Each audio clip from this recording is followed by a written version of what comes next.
Hello everybody. You ready for some peanut butter cream cheese pie? You guys have seen me make this a lot of times, or maybe two. A block of cream cheese I scraped off of that already. So what I'm going to add to that I know by heart. So this is a brand new natural peanut butter. It calls for about a half a cup. I'm not measuring because I'm in a hurry, but I'm going to do it with my eyes. And I know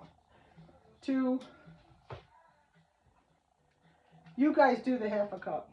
Can't have too much peanut butter. If you do, if that's too much for you, then I guess this isn't the pie for you. I will measure.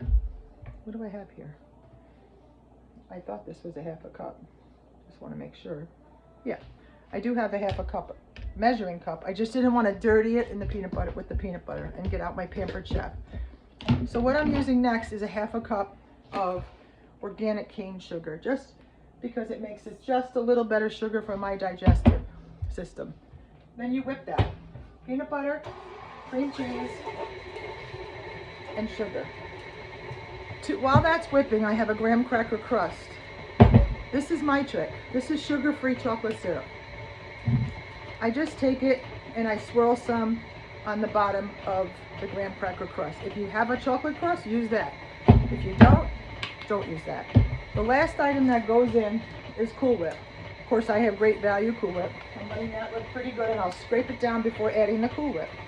And then that's the pie. You pour it in, and I'll show you the finished product in just a minute. So, I'm going to turn this off. I am going to scrape down the sides and add this Cool Whip to it. Have you ever made peanut butter pie at your house? It's like a delicacy. It almost comes out like you've worked all day. And I had everything to make it. I had bought 2 cream cheeses, so I'm going to use it. And the only thing is I put this Cool Whip out earlier, and I'm hoping it's thawed out enough. I think it is. Yeah, it's perfect. I took it out before I started cooking all the other good things you've watched me cook today.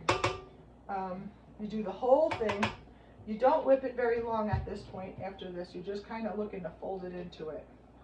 And then we will pour it in to our chocolate swirled pie crust. Yes, I'm looking like I feel. I have a pinched nerve going in my neck. I've been having it for 2 days. So after this, I will rest. I'm going to give it a good whip, and I'm going to scrape it down, and then I'll be back. Okay, we have our peanut butter pie all mixed in. I'm just folding in the last few bits of it that I see Cool Whip that's not mixed in. And you can't undermix it, overmix it.